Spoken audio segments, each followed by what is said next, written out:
Good afternoon, everyone. My name is Rafael Zapata, and I'm Associate Vice President and Chief Diversity Officer here at Providence College, and it is my distinct privilege to welcome you to today's talk, The Black Freedom Struggle, in which we're featuring Pulitzer Prize-winning author Taylor Branch. In thinking about this period in history, or to invite such a prominent speaker, we were thinking about the 50th anniversary of the Voting Rights Act, the 50th anniversary of Selma, which many of you were introduced to through Ava DuVernay's recent film, but also, I think that's my voice in the background in the overflow room. Like, I think I know that person. But when we think about the title of today's talk, From Selma to Ferguson, the Black Freedom Struggle and the Redemption of U.S. Democracy, we could think of no one better to help us understand that tumultuous period than Taylor Branch. I want to thank Ray Rickman. I don't know if Ray Rickman is here, former president of the Rhode Island Black Heritage Society, who was generous enough to introduce me to Mr. Branch last year, and I promised that we would bring him to Providence College, and here he is today. I'd like to introduce President Brian J. Shanley, who will provide some opening remarks. Father Shanley.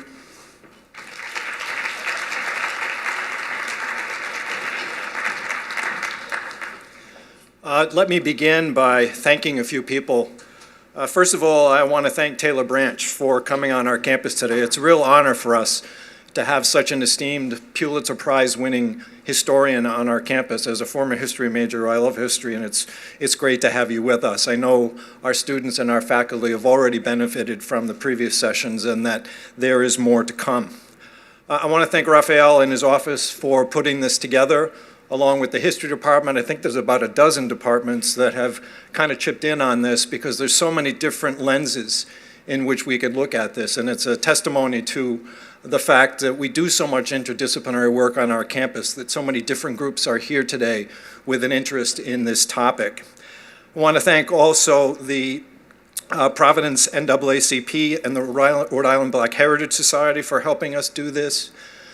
As Raphael mentioned, for some people, Selma's a movie. That's what they know of it. For some of us who lived through it, it's an important event in the history of our country.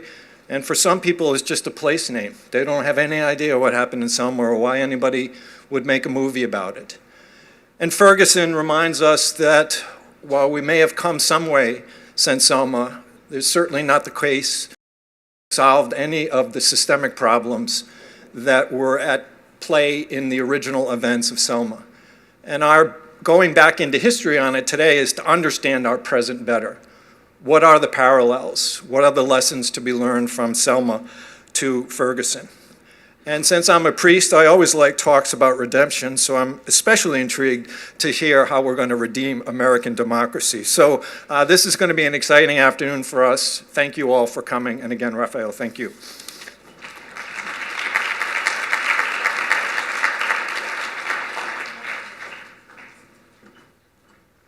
Good afternoon, everyone. I'm Margaret Manchester, Chair of the History Department, and it's my pleasure and privilege to welcome you here today. We are being streamed live, so hello and welcome to our alums and the larger PC community that are also participating in this event. This is part of two programs that we've scheduled for this month. The first was a film screening and discussion of the documentary Freedom Summer last week, and then tonight's program with Taylor Branch, as well as meetings with faculty, students, and community partners scheduled over the course of his two-day stay. This programming is part of our NEH Created Equal grant. It's an initiative in the humanities called Bridging Cultures. And the goals of the program, are to highlight the achievements of the remarkable individuals, to create a deeper understanding of civil rights in American history, and to convey civil rights as a critical, central, and ongoing element of American history. According to David Blight, if you don't tell it like it was, you can never tell it the way it ought to be. We scheduled these events to coincide with Martin Luther King Jr.'s birthday and also with Black History Month. This NEH grant is an important national initiative to encourage public conversations about the changing meanings of freedom and equality in U.S. history and civic life. This has been no more relevant than in recent months, given the concerns raised by the Black Lives Matter movement and other civil rights activists demonstrating for positive change in the wake of Ferguson in New York and elsewhere in the country. The programs and conversations that will result from the NEH grant are sure to foster greater understanding and concerns for issues of social justice. I'd like to take just a moment to thank all of our co-sponsors, and just bear with me. There's so much time and energy went into planning for this. So I'd like to thank Taylor Branch for being here, of course, but for Raphael for all of your efforts. Also, the Political Science Department, the Department of Public and Community Service Studies, the Sociology Department, Department of Secondary Education, the Development of Western Civilization, Black Studies, American Studies, and Women's Studies programs, the School of Arts and Sciences, the Diversity Committee of the Board of Multicultural Student Affairs, the History Club, and the Feinstein Institution. We'd also like to thank our community partners, the Providence branch of the NAACP, the Rhode Island Black Heritage Society, and the Center for the Practice of Nonviolence. Finally, I'd also like to thank the dozens of people here at Providence College who, in a variety of ways, whether it was staff in the library, college events, the Office of Public Information, the Center for Teaching Excellence, to name but a few, all of whom made this event possible to reach as a large an audience as it is. It's also my privilege and my pleasure to present to you Mr. Taylor Branch, whose Pulitzer Prize-winning History of the Civil Rights Era, America in the King Years, has become the epic history of this vital movement. In 2009, Mr. Branch also published The Clinton Years, Wrestling History with the President. And in 2011, he published a 15,000-word article in The Atlantic entitled The Shame of College Sports, which one commentator argues may well be the most important article ever written about college sports. In addition to his Pulitzer Prize and a number of literary awards, Mr. Branch also received the John D. and Catherine T. MacArthur Fellowship, the National Humanities Medal in 1999, the Dayton Literary Peace Prize Lifetime Achievement Award in 2008, and numerous honorary degrees. Please join me in welcoming Mr. Taylor Branch.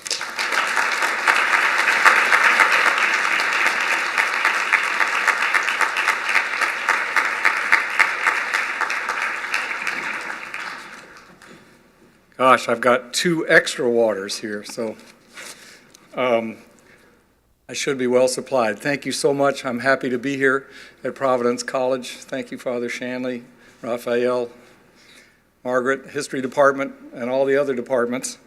We've had fun already in several sessions. I have a fairly daunting task to redeem democracy and review the film Selma when I'm not supposed to talk about it. And other things, but I have the promise of several people that you will ask questions already. I'm interested in the questions because these topics are so big, and because, quite frankly, so many students these days are utterly baffled by why Martin Luther King should matter to them. What Black History Month, what Martin Luther King means today. And I don't mean just white people or Asian people or Latinos, but I mean African Americans too. Many people only know Rosa Parks and I Have a Dream, and they're old and they're quaint. But I'm here to argue that Selma is not just about today, and it's not just about the past, but it's about our future in a vital way, relating to how you conceive your role in this society and where we are. How many of you have seen the film Selma? Well, I hope all of you go see it, even though it's not based on my books, because it's a wonderful film and it introduces the movement, and it will show you things that you don't know about it. The question I would raise at the very beginning, try to figure out where do we sit in relation to that history from 50 years ago, and how can this man be standing here saying that it's not about the past, but it's about our future, is to ask you why in 1965 there should be a movement going over a bridge to secure the right to vote for black people when the 15th Amendment had done that in the US Constitution in 1870 when it was ratified. There were 3 Civil War amendments passed after the Civil War, ending slavery, guaranteeing equal citizenship, and guaranteeing the right to vote to ex-slaves and barring the abridgment of the right to vote on account of color. But almost a century later,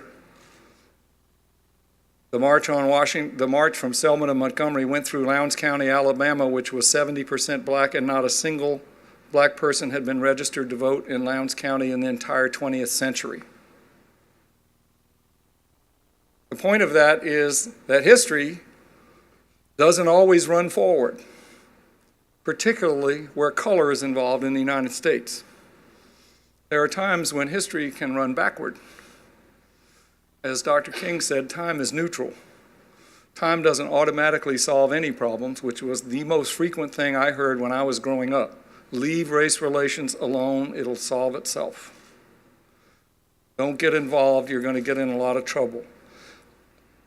It's not me, I don't want to protect the racial status quo, but it will hurt my father's business, or somebody else will say something and there'll be repercussions. People assume that something takes care of itself. Racial history and democratic history together, but particularly when you see them as two sides of the same picture,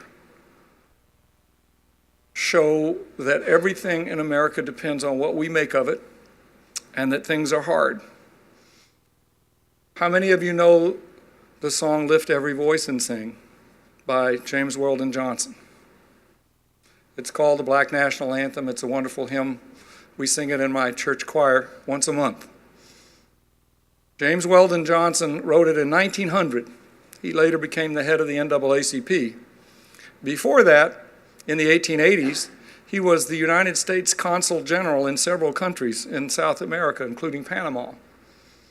He was a high official in the United States government 20 years after the end of the Civil War. He and his whole cadre of educated black people out of the shadow of slavery who held high positions were essentially wiped out of history in a resegregation of the United States that was part of nullifying the promise of the 15th Amendment, of reestablishing white supremacy. And history's written well by David Blight, whom Margaret quoted earlier. For black people, history ran backwards from the end of the Civil War, certainly through World War I and the great era of lynching, and all through segregation.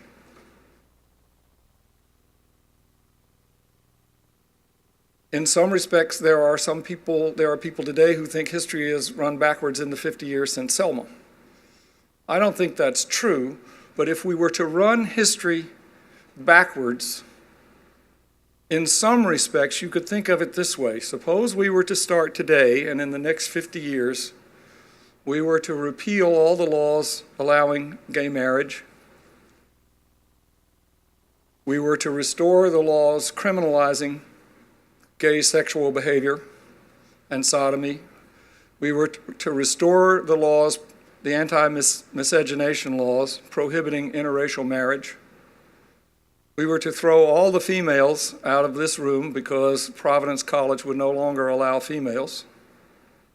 We were to throw all of the international students out of this room because until the Immigration Reform Act of 1965, they were not eligible for equal citizenship in the United States, which restricted admission to the United States by race and by nation, chiefly to the countries of Northern Europe. 80% of the slots available every year were reserved to Germany, England, and Ireland. All of sub-Saharan Africa was off limits. All of Asia was off limits. There were no Asian communities in the United States. There were no women Certainly in the military academies, it was a laughable notion.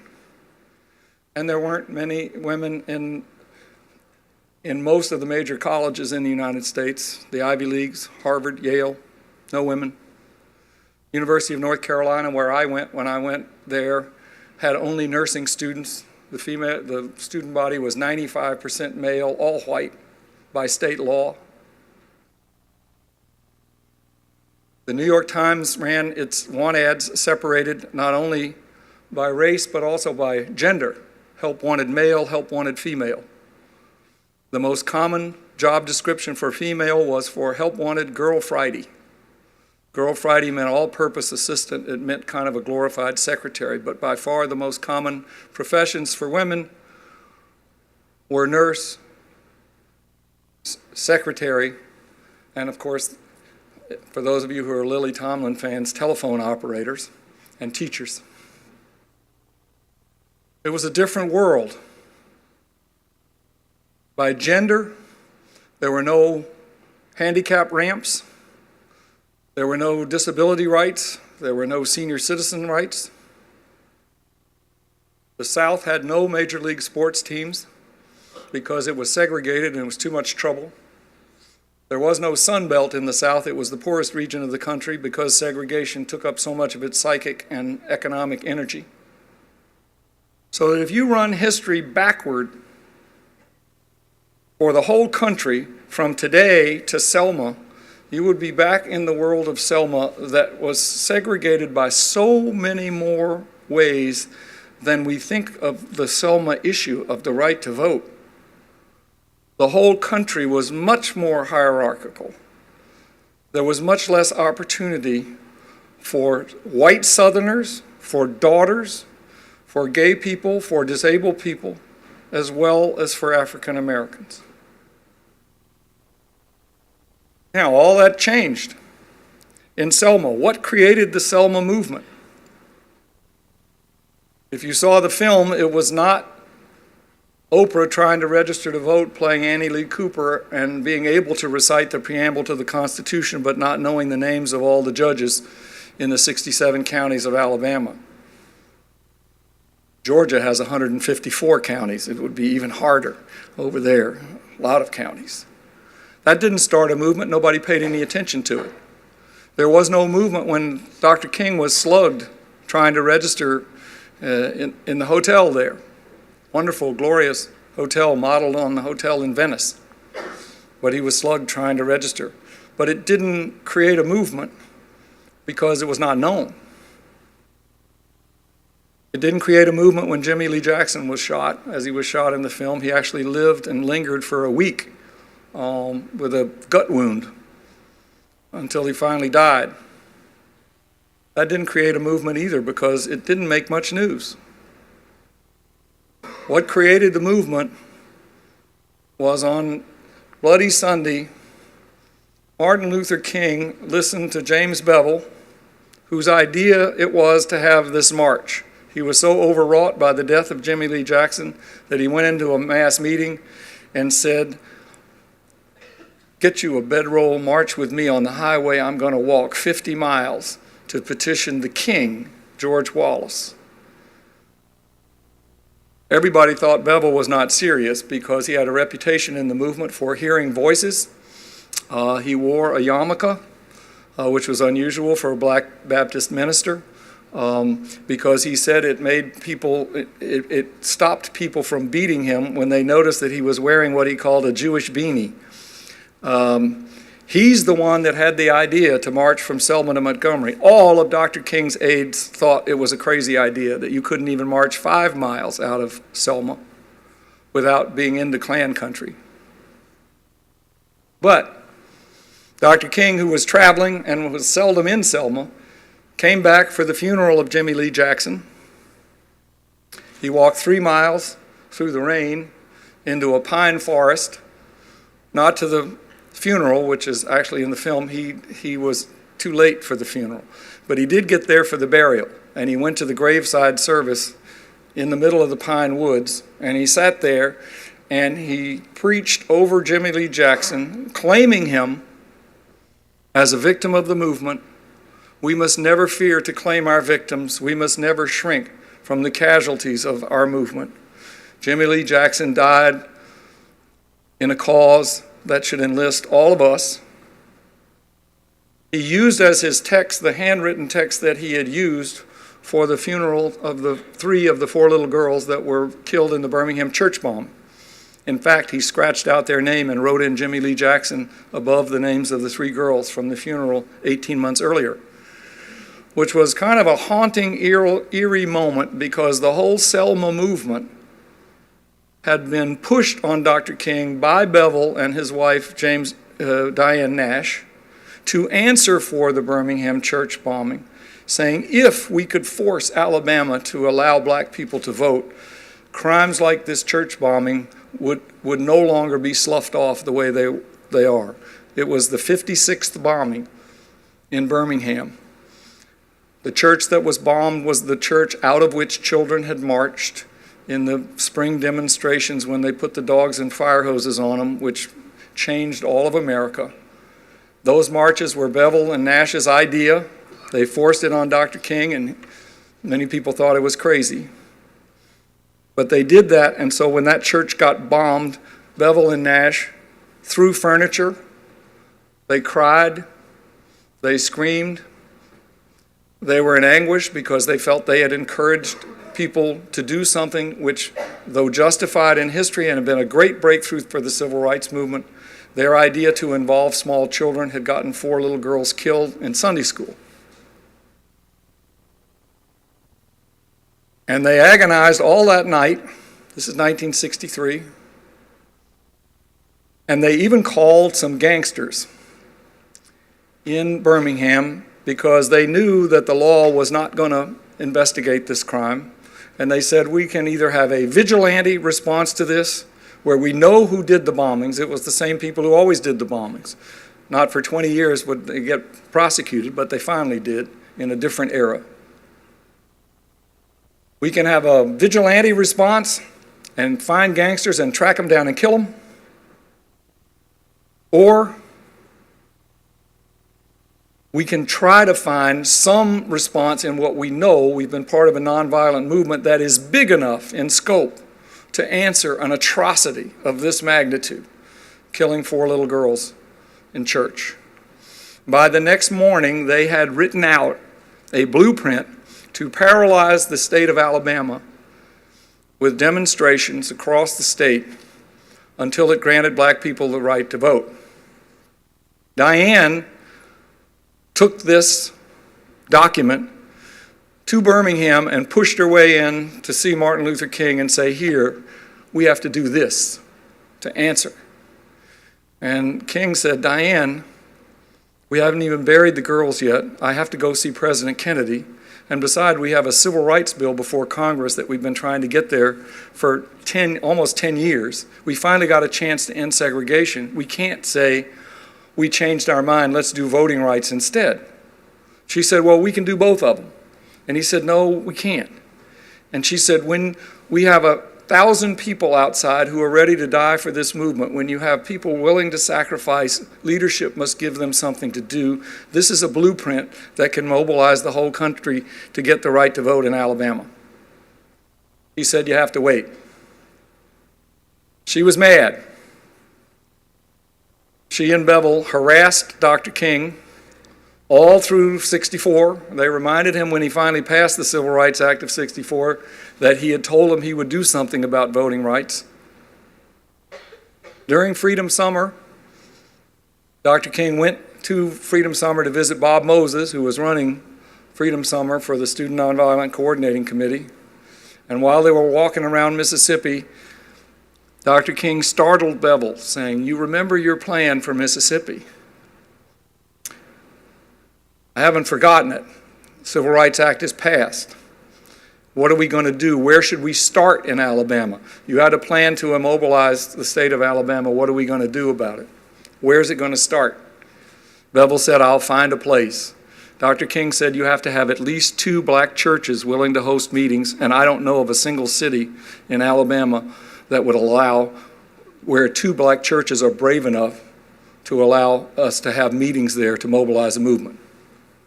It took Bevel and Nash another few months to get two churches in Selma to agree to open up.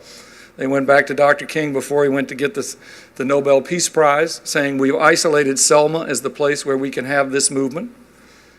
Dr. King went to the Nobel Peace Prize, and every single member of the entourage who went was against the Selma movement. Nobody wanted to do it. It was too soon after the Civil Rights Act. They had immense problems already. Plus, a lot of them wanted to celebrate the glory of the Nobel Peace Prize and getting segregation ended for about 10 years of chicken dinners all over the United States. King said, no, the mountaintop is sweet, but the valley calls me. I promised Bevel. I promised Diane. And he was in jail in Birmingham within a few weeks of coming back from the Nobel Prize. But the movement did not take hold, just as it had not taken hold in Birmingham until he committed the supreme risk of allowing small children to march.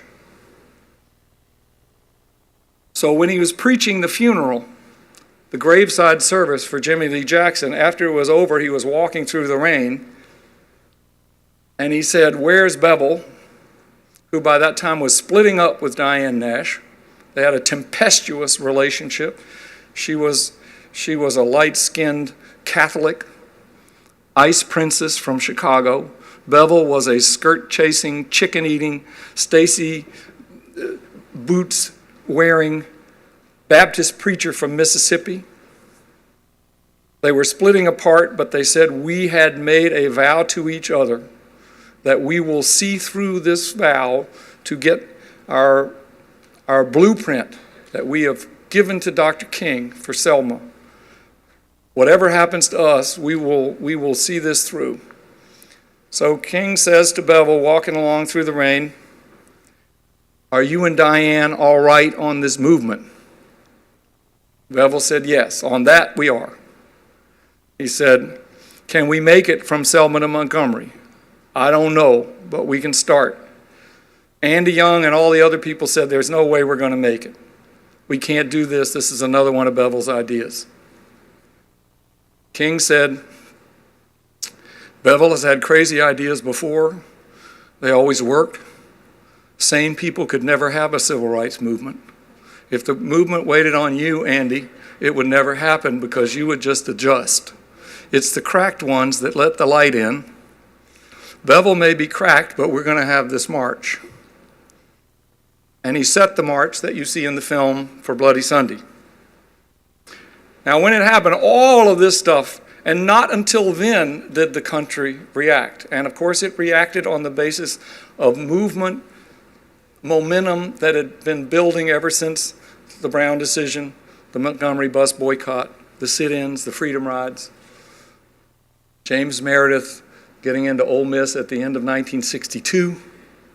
It took 23,000 soldiers to get one black student into the University of Mississippi in October of 1962, after which Dr. King said, that means the segregationists are mobilizing more rapidly than we in our 8 years since the Brown decision. I have to take bigger risks. I'm going to Birmingham.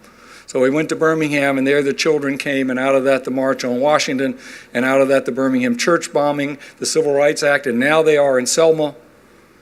And when you saw in the film the violence on the bridge, King not there, it was not televised live. There was no live television then. You had to take film.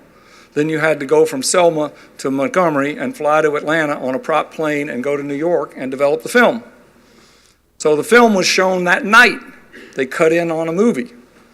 Before that film was shown that night to the world, which did mobilize everything, Dr. King had sent out invitations to church groups by telegram, asking them not to write a protest letter, not to discuss what happened to Selma at their next convention, not to write a letter to their congressman, not to come together over the summer, but to come now, within the next 24 hours, to march again from the same place where the violence stopped the march on Bloody Sunday. And on Tuesday morning, March 9th, 1965, as you see in the film, there were over 1,000 clergymen there from as far away as Alaska, from every denomination, including the patriarch of the Greek Orthodox, Archbishop Yakovos. I had the privilege of interviewing him years later. He said, I went down there, I felt I had to march with Martin Luther King, and as I left Selma, I stopped at Greek communities all through the South, and you have to understand, the patriarch of the Greek Orthodox Church is an immensely exalted figure. He's revered like the Pope. But he said, in no town all the way up to Virginia would my Greek community allow me to stop. They said I had by associating the Greek church with the black-led movement, I had made it more difficult for Greek Americans to live in the South. They rejected their own patriarch. So it goes to show you that movements went both ways. People were inspired, but people were also frightened.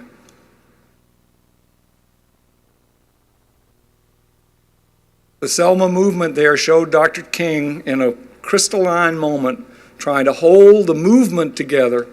Some people were afraid to march, some people were ordered not to march, but he's also trying to hold together the promise of getting a bill through. He's negotiating with Congress people, he's negotiating with judges, he's ordered not to march. It's a very, very complex thing. He turns the march around, endured a lot of ridicule. All of that's pretty well done in the film. You see a film, and you see it in the film, and you also see Lyndon Johnson finally respond by going before Congress. The line from Johnson's speech that I want to raise to you about the future of democracy and the future of a black-led movement today is one that's not in the film and it's not commonly part of the history. He did begin, as in the film, saying, I speak tonight for the dignity of man and the destiny of democracy, and started speaking about what happened. He did at the end of the speech say, and we shall overcome, which stunned all the members of Congress that a Texas president would drawl the civil rights movement slogan in front of Congress. And there were many people who uttered obscenities and called him a turncoat under their breath when he did that. That was shocking. But here's what he said that I want you to think about in connection with Ferguson and Selma going forward. He said, at times, destiny and fate meet at a single time in a particular place to shape a turning point in man's unending search for freedom. So it was at Lexington and Concord. So it was a century ago at Appomattox. And so it was last week in Selma, Alabama. And he described what happened in Selma. People skip over that, but when you think about what was said there, the President of the United States answering all the stuff that bubbled up from Diane, from the Birmingham church bombing, from her plans, from the 10 years of movement, through the Bloody Sunday, he's saying, remember, the Bloody Sunday March was 600 black folks, not a single white person, that were beaten there on the bridge. Johnson is saying that they are the vanguard of American freedom. They are a turning point in man's unending search for freedom, on par with the Revolutionary War heroes at Lexington and Concord and the apex of the Civil War at Appomattox. So he's putting an all-black movement along with the founders of democracy and the patriotic heroes like Lincoln. He's also doing something else. He is putting a nonviolent movement that absorbed beatings on the Selma Bridge alongside war heroes from the Revolutionary War and the Civil War. Those are immensely significant things because democracy and spiritual freedom, what Dr. King called equal souls and equal votes. I speak tonight. One day the South will know that when these disinherited children of God sat down in lunch counters, they were in reality standing up for the best in the American dream and for the most sacred values in our Judeo-Christian heritage. Put one foot in the Constitution, one foot in the Scriptures. And Dr. King is coming at it from a religious point of view, trying to give you every possible foundational attitude to your common core of your being to understand this movement. And here's Johnson answering him saying, as President of the United States, I'm saying that this black-led movement is at the vanguard of democracy, along with George Washington, Thomas Jefferson, Abraham Lincoln. They are doing just what the founders did. They are confronting systems of hierarchy and subjugation, and they are pushing us toward equal citizenship, and that's what democracy is, and it is a rare thing in the world.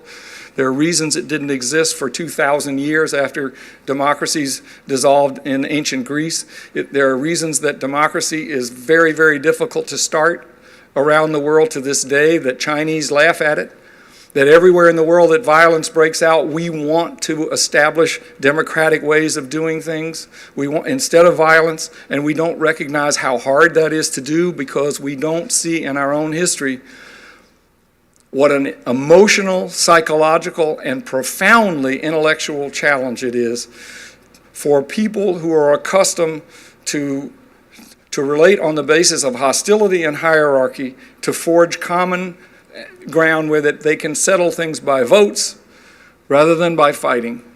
What is a vote? A vote is a formalized bit of nonviolence. Nonviolence was the most powerful idea of not only of the American Revolution to form a governmental system that's built around votes, but it was the most powerful notion in the civil rights movement of the 1960s. But it became passé quickly, and it's not studied very much on campuses today. And I'll tell you a little secret, to some degree it's embarrassing to the people who are nonviolent because they'd rather be kind of tough.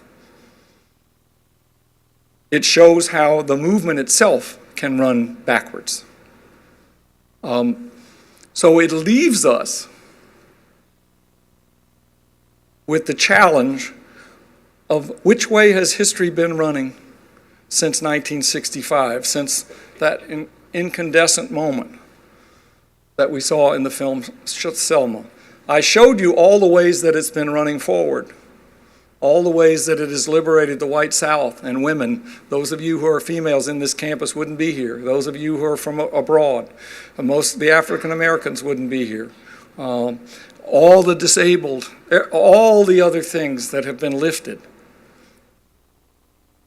If we were in accord with and had a balance about our sense of history, we would be brimming with optimism about what American democracy is capable of doing in facing the problems going forward of income inequality, of environmental challenges, of destabilization of industry, because we would say in the last 50 years we have licked problems that we have never licked before, that we never thought we could. Look at this astonishing progress. But the reality is that most of our politics supinely gives in to gridlock and cynicisms as the order of the day. And that's because most of us basically have not taken stock of the leadership that we got from an African American movement 50 years ago that has bestowed blessings on the whole country, on anyone who has a daughter, on anyone who has any of God's children who have advanced in the last 50 years. You cannot deal with democracy in its complexity and its challenge in an experimental country that adopted a constitution whose first three words are "we the people." You cannot deal with democracy seriously if you don't deal with race, because race has always been the barometer of what we really mean by democracy, to the point that in Selma, as I said, Johnson correctly recognized the black-led movement as the modern founders, as leaders for us all to refine the promise of democracy in ways that have benefited everyone. You can't get to democracy. All through history, it's been the barometer of where we are. And it takes a leap of faith. It takes being uncomfortable. In my experience, may I ask, how for me? I grew up as the son of a white dry cleaner in the segregated South. I've devoted my life to studying the civil rights movement, not because I was born to do it, but because it lasted so long and pestered me all through my childhood that it changed the direction of my interests against my will. And I wanted to do something by the time it was over, before it ended. And as a graduate student, I went down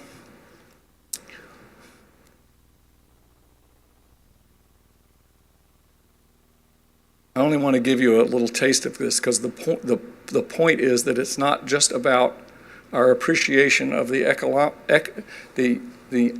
substructure of what democracy is, and not to take it for granted, and how vital that is, and how race is the key, and that you have to go through it, but that it's not purely an intellectual process. It involves e pluribus unum is our symbol for the nation, and it was done for the colonies, which didn't believe they could form one government, but it also means all of us from different backgrounds. How do we relate to one another?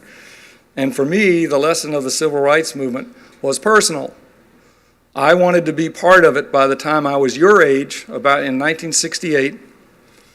In the state of Georgia, we were going to challenge Lester Maddox, the governor, who was elected governor only because he drove black people out of his restaurant on the first day that it was illegal to do so, and became a martyr in the South. They elected him governor. We wanted to challenge him, and I went and asked Julian Bond. I don't know if he's been here or not, but he's one of my friends from Atlanta. He was a young black legislator, part of the civil rights movement. Can we have a challenge against Lester Maddox? And he said, sure, you go around to black congregations in Georgia and invite them to come and have a challenge delegation. I did that. It was an amazing experience to go into black churches and say, come, let's challenge Lester Maddox. We modeled it on the Mississippi Challenge from 1964, the famous Fannie Lou Hamer Challenge that I know many of you know. We went up to Chicago, where the convention was, for credentials hearings, and I went. My job was literally ironing Julian Bond's shirt and showing him around. But lo and behold, they seated our delegation. We were not expecting to be seated. There were no hotel rooms. We had no money. We had no way of getting our delegation up from Georgia, and Julian put me in charge of all those things. And then when I couldn't succeed, he said, come with me. And we went in South Chicago to the home of Elijah Muhammad, head of the Nation of Islam. They wouldn't let me in because I was white. Julian had to go in by himself. They had a big argument. It came out, and the next day, Elijah Muhammad's fixer went with me to a hotel that had laughed at me, went back behind the counter with the hotel manager, and in 5 minutes he came out saying, I have 60 rooms for you, that he had miraculously discovered. This is my introduction into the strangeness of how the world works. The next summer, I registered voters in South Georgia for John Lewis. I was told to go into counties that were so remote and where people were so fearful that they didn't even have any names on their Rolodex. I had 3 days in each county to try to find somebody who was willing and able to register black voters. My idea was to go into the county, find the black part of town, find the Baptist church, and hope I could discover the next Martin Luther King. All the ministers threw me out. So did all the school principals and all the funeral parlor owners, and so did all the juke joint owners. I thought for a time that I would cultivate the rebels. I went out into a place, all the juke joints, and tried to play poker with the rebels out in the country, and I got arrested in a place called Bubba Doo's Big Apple outside of Cuthbert, Georgia. And that didn't work either. And by the end of the summer, I tell you, Columbus was not more lost when he set out for the New World than I was when I tried to go into these little counties. But by the end of the summer, I found 3 counties to recommend voter registration projects. They were all headed by women, and all of the women were midwives who had no economic dependence on white people. I would have never in a million years guessed that midwives was what I was looking for when I started. The point I'm trying to make with that from my own little personal experience it echoes what everybody in the movement told me, including Diane Nash, that every day in the movement for her was like her wedding day because her knees were shaking. She was taking a risk of being killed or ruined, putting herself in the hands of strangers for an idea that was bigger than her, as big as American democracy, to redeem it. That black people were redeeming American democracy for all people. That until we understand that everybody needs to go through the black experience to understand the true barometer of what democracy means, but that the black movement itself needs to frame it in the largest possible framework to make democracy a benefit for everyone, which is exactly what the movement did, saying that we are redeeming the soul of America, that we truly recognize the interplay and the breadth of the ideas that we're dealing with. As a white Southerner, I am continuously amazed that a black-led movement of people, mostly college age, only a tiny percentage of the population was involved in the movement, and all of them were at each other's throat most of the time about what to do next. They had tasted very little of the benefits of democracy. They had been trampled on, and yet they understood its roots and its theoretical, its theological, and its civic promise that makes everyone a citizen responsible, has the same vote as the president. A black-led movement that had none of the benefits of democratic promise, nevertheless had the political genius, the indescribable courage, and the faith to lift the whole country toward the true meaning of its professed values. We underestimate that at our peril. We take it for granted at our peril. And that's the reason that I'm here today, hoping that through Ferguson and the things that are percolating around to teach us that against all of the great flow that we've had, all the things that we should give thanks to the black movement for, there are parts of our history that have been running backwards again into jails and into dead ends. And that the movement example of reaching deep into the soul of America for what binds us together and taking risks to do it is the way, the only way, that we can take care of this precious heritage that we take far too much for granted. So we should remind ourselves of that, not only in Black History Month, but not only on Martin Luther King's birthday, but on every patriotic day that reminds us what a dangerous thing it is to take this promise for granted, and how many bad things we can do if we're not in touch with the promise of America, as Dr. King defined it, a place of equal souls and equal votes. Thank you.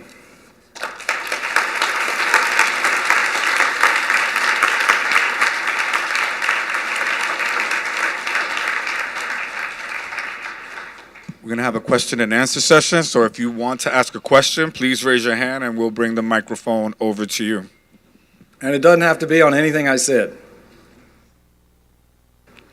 Dr. King was only 5'6".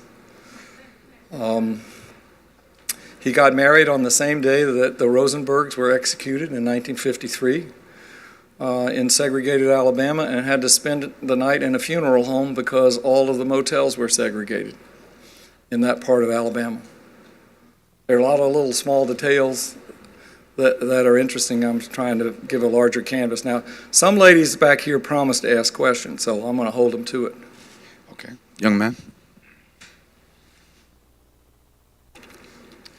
So my question is, I know you're here to save democracy, I guess, but my question is, do you think democracy is the only true functioning form of government that allows for freedom?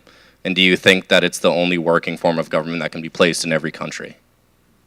Well, I don't know whether it can be placed in every country. I think we grossly overestimate how easy it is. We just assume that if a king leaves, that democracy is going to sprout.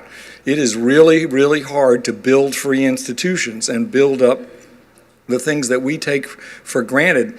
I mean, even in the notion that when you write a check, it's going to be paid to who you write it for. We have all of these civic engagements that we take for granted. So democracy is really hard. That's the basic, it is a psychological, intellectual, and political challenge. And that's reinforced every time we assume Arab Spring is going to lead to democracy all over the Middle East, and then things go wrong. Or we assume that because colonialism ends in Vietnam, that it's going to be replaced by a democracy. Well, and we fight a war for that. No, democracy is really hard. And I think Estonia may be the only former Soviet republic that has thus far, by many accounts, made a relatively successful transition to free economic and political institutions, which is hard. I did a book with President Clinton of secret diaries, and he told me that when he was going through the former Soviet countries, in the early 1990s, right after the fall of the Soviet Union, that every single country over there, the first thing they said is, please send us the head of the FBI, because we don't have any free institutions and the mafia is taking over everything before we can get there. So we need an FBI guy to tell us how to set up a banking system, how to set up commercial systems, how to set up free institutions, how to set up political parties. So it's hard.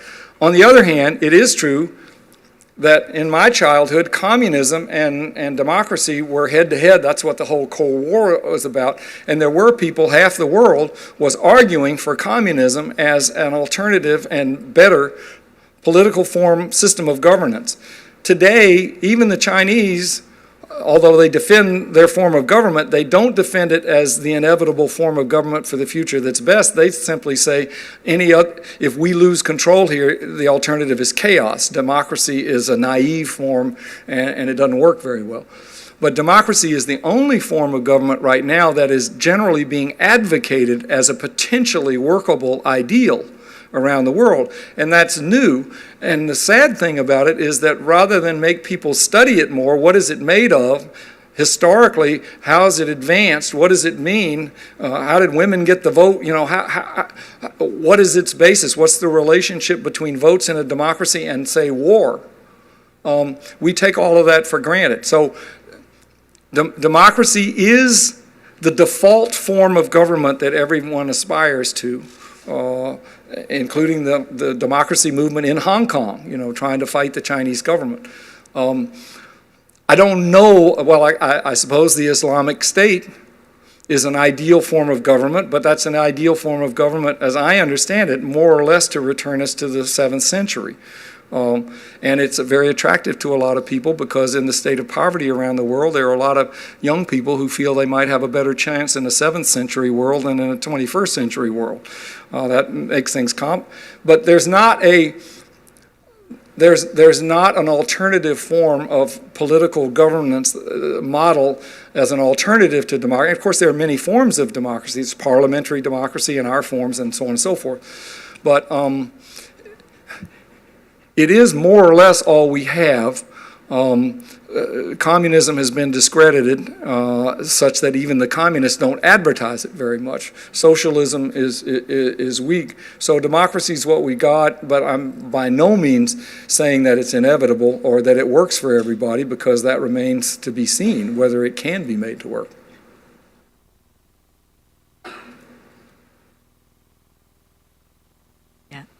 Yeah, it is. Okay.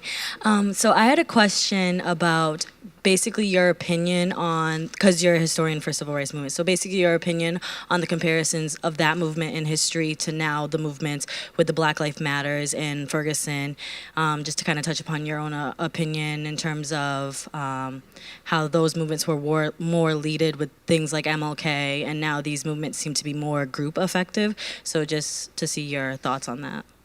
Yes, it's like Occupy Wall Street also.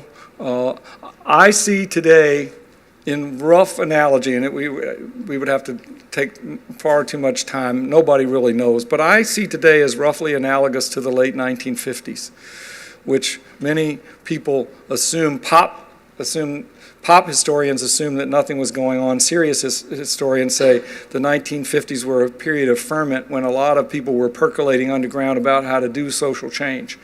In the South, when I was there, the most you could do was go to a YMCA, or basically interfaith groups were the only place that you could meet to discuss race relations. But a lot of people made contacts. They couldn't do a lot. They tried a lot, and nobody had any idea that it was going to coalesce in the sit-in movement by college students. Americans were not used to college students being leaders of anything. They first thought the sit-ins were a panty raid, because they didn't think students were serious. So I think these movements today are identifying problems and showing that people care about problems, and that's important in and of itself. But as far as coming together, the distinctive part about the civil rights movement, and it's not a formula for going forward in its ideas, but the notion that identifying the problem is only the beginning, and we have to figure out how to come together and ask what is our program, and questions, and what can build a sense of common purpose. That process is only beginning. And as I understand it, you don't even really know whether the Ferguson, from what I know from Harry Belafonte and other people that I know have been around it, have been meeting with people, there are all kinds of little sessions going on, and people who've done Ferguson protests in Chicago, meeting with them in New York. But there's by no means no agreement thus far about what the shape of a movement might be, what they might put forward as a solution. And as I said, my guess is that they will have to put something forward that is not strictly race-based, that's going to be larger than race in order to resonate with everybody, but that everybody else needs to understand that if you don't go through race, you can't really appreciate the potential of democracy. So it's like there has to be a meeting ground between a race-based movement putting itself and forcing itself into a larger context, and people who are reluctant or skittish to talk about race saying, I need to meet this movement halfway because history shows, my history and my heritage shows, that if I'm too skittish or standoffish to take chances about race, I'm going to short circuit our own possibility. So I see it in an early percolating stage, not like the coffee. I have no idea exactly where it's going to go, but I think that it's vital to restore our sense that we can tackle seemingly intractable problems, because that's what the civil rights movement did. Nobody thought we could solve all these the problems of segregation and voting rights back then, given a Congress that was dominated by Southerners and black people couldn't vote in the South, and we were just coming out of lynching.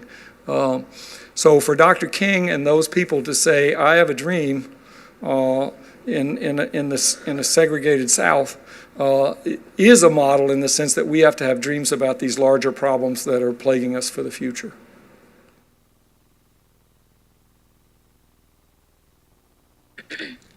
My question is, do you think that true freedom and equality are possible goals for America? And if so, how do we get there? If not, why? Well, there's no such thing as perfect freedom and equality. But I do think that it is possible for us to work miracles in freedom economically and socially. And, I think that we have worked some that we do take for granted. It's hard to do that, and it takes people willing to take risks. Sometimes we have,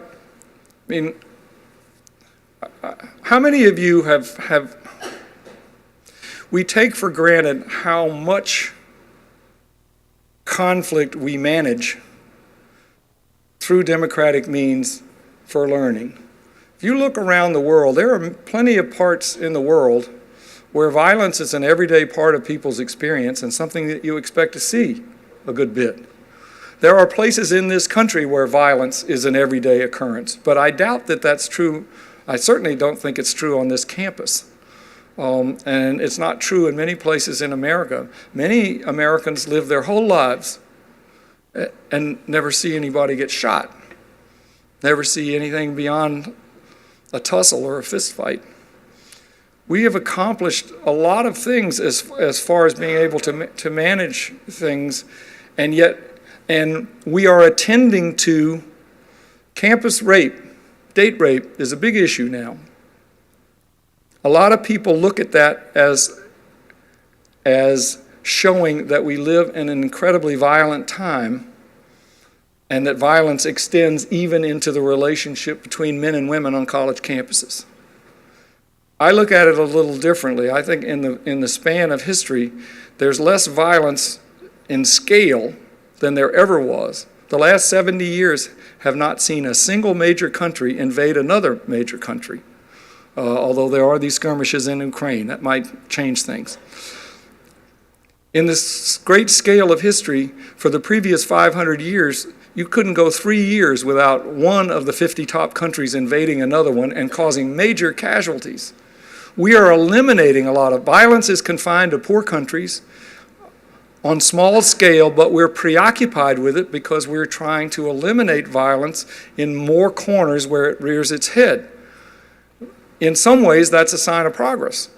In some ways, that means we've done a lot, and we ought to appreciate the institutions and the ties that bind us that do that as an example that we can go forward to tackle problems ahead. And we have many, many problems in our judicial system and in our economic system. So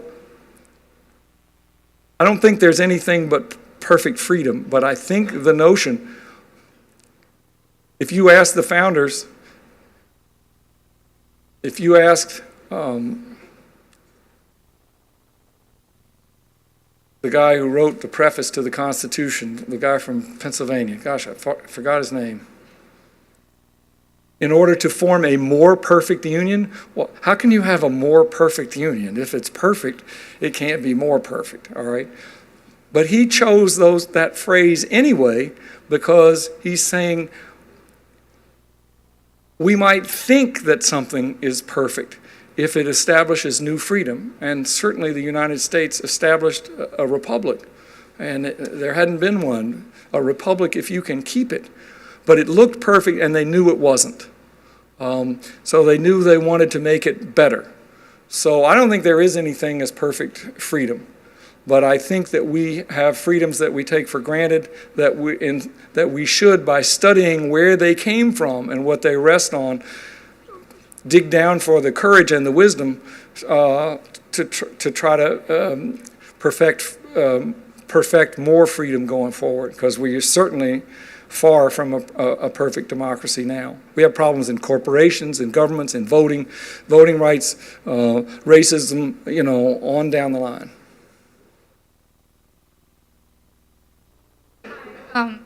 It's on. All right.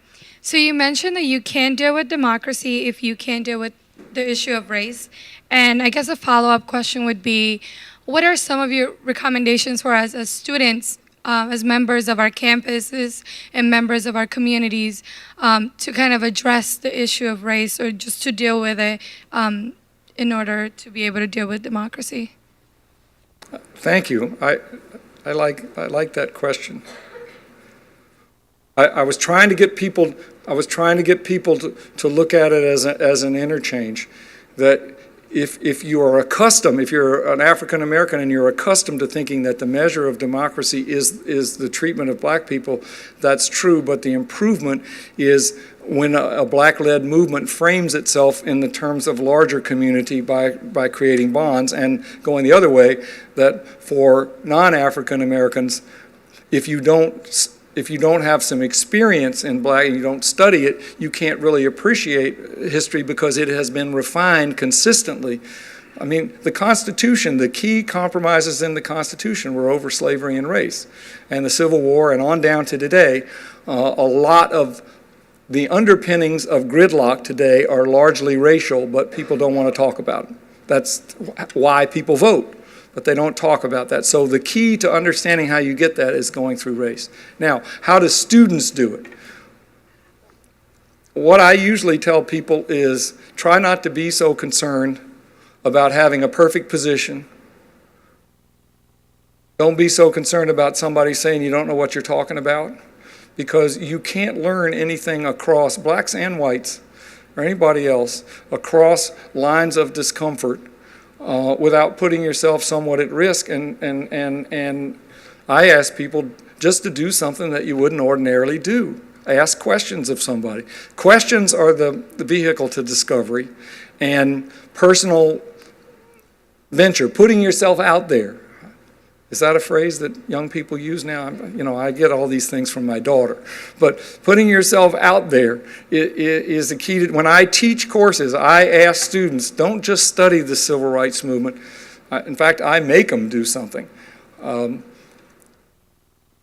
Experience, put yourself in an experience to interact with people different from you, and then tell us, the rest of the class, what you felt like. Because that's what Diane Nash was talking about when she said every day in the movement was like her wedding day.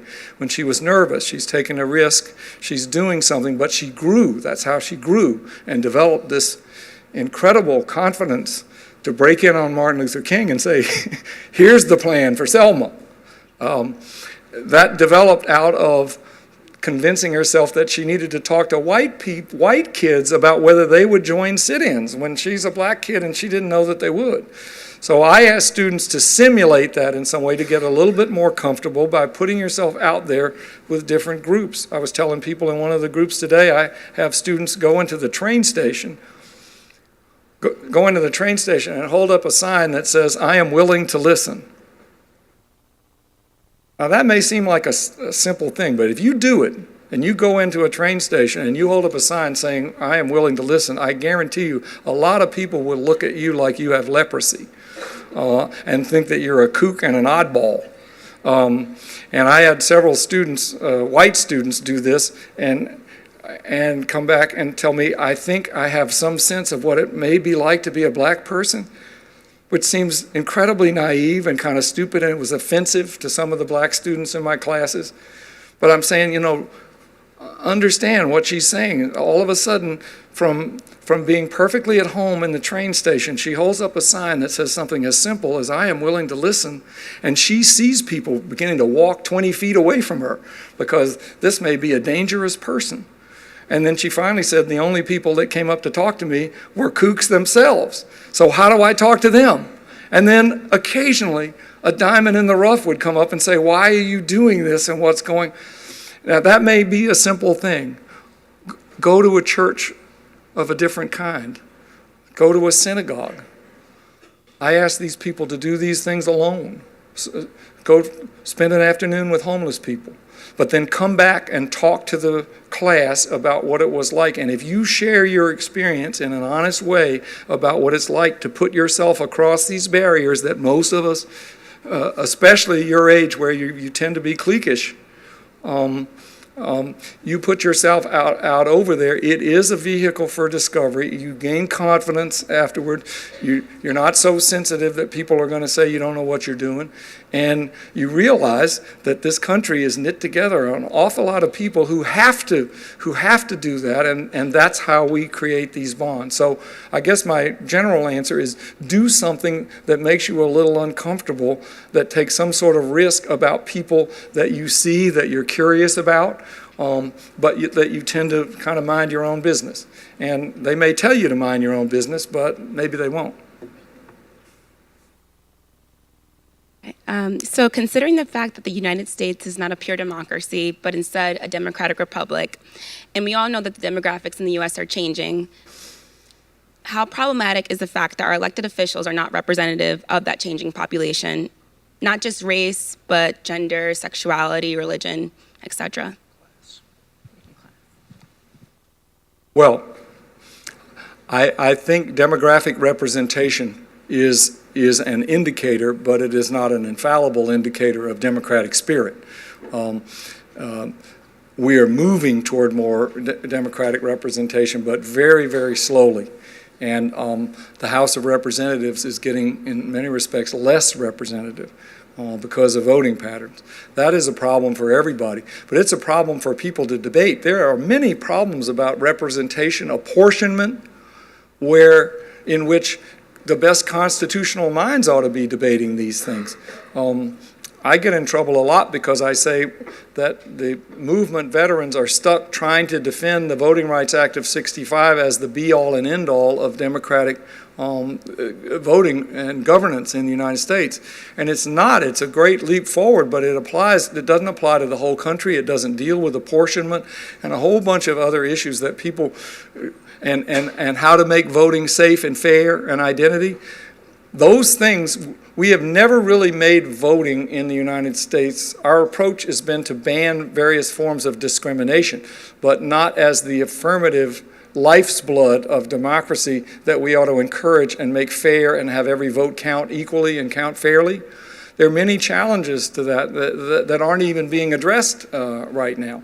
So fair representation, proportional representation. Believe me, we're a long way from where we were. I think I told you my beginning when I was 21, when I was a student like you, was challenge the governor of Georgia, who in 1968, the governor appointed all the delegates to the convention.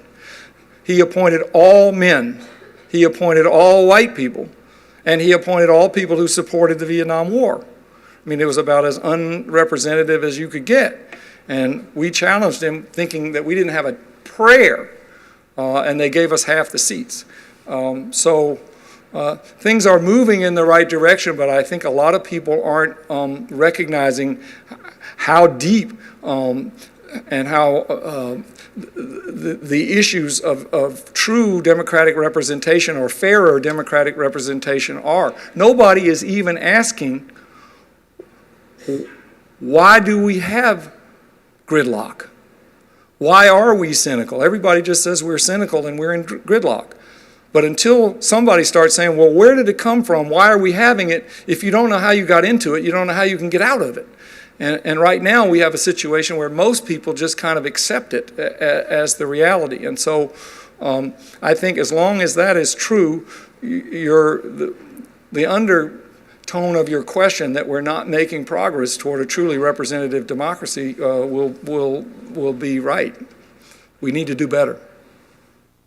All right, I think we'll, it's about 6:50. I think we'll leave it at that. I want to thank Taylor Branch. Thank you very much. Thank you all for being here with us. Thank you. And thank you all for coming.